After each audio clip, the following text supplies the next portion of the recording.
શું તમને લાગે છે કે ફક્ત ચા અને કોફી જ તમારી ઊંઘ છીનવી શકે છે? તો આ સાચું નથી, કારણ કે રાત્રિ ભોજનમાં સમાવિષ્ટ ખોરાક પણ તમને રાતે ઊંઘવા દેતા નથી.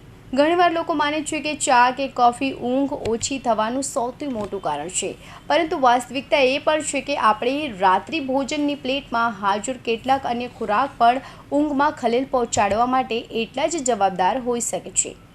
મસાલેદાર અને તેલયુક્ત ખોરાક. રાત્રે મસાલેદાર અને તેલયુક્ત ખોરાક ખાવાથી પાચન પર વધુ દબાણ આવે છે. આ એસિડિટી અને હાર્ટબર્નનું કારણ બની શકે છે, જે ઊંઘમાં ખલેલ પહોંચાડે છે. ખાસ કરીને રાત્રિ ભોજનમાં ભારે શાક, તળેલી વસ્તુઓ અને વધુ પડતા મરચાંવાળા ખોરાક ખાવાનું ટાળો. મીઠી અને ખાંડવાળી વસ્તુઓ. રાત્રે મીઠાઈ ખાવાથી બ્લડ સુગરનું લેવલ ઝડપથી વધે છે અને પછી ઘટી જાય છે, જેના કારણે શરીરમાં બેચેની અને એનર્જીમાં વધઘટ થાય છે. આ વધઘટ ઊંઘના કુદરતી ચક્રને ખલેલ પહોંચાડે છે. ચોકલેટ અને એનર્જી ડ્રિંક. ચોકલેટમાં કેફીન અને થિયોબ્રોમાઇન હોય છે, જે મગજને ઉત્તેજિત કરે છે. બીજી બાજુ એનર્જી ડ્રિંક્સમાં કેફીન અને સુગર વધારે હોય છે, જે રાત્રે ઊંઘમાં ખલેલ પહોંચાડી શકે છે. ઉચ્ચ પ્રોટીન ખોરાક. ચિકન, લાલ માંસ અથવા મોટી માત્રામાં પનીર જેવા ઉચ્ચ પ્રોટીન ખોરાક રાત્રે પચવામાં વધુ સમય લે છે.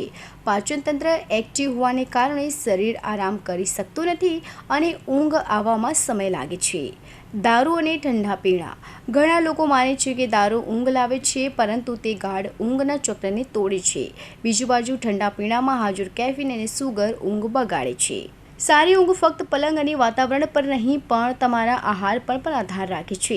જો તમને રાત્રિ ભોજનમાં આ ઊંઘ ચોરી લેતા ખોરાકનું સેવન ઓછું કરશો, તો તમે સવારે તાજગી અનુભવી શકો છો અને સ્વસ્થ લાઈફસ્ટાઈલ જીવી શકો છો. Bureau report, Hind TV news, Surat.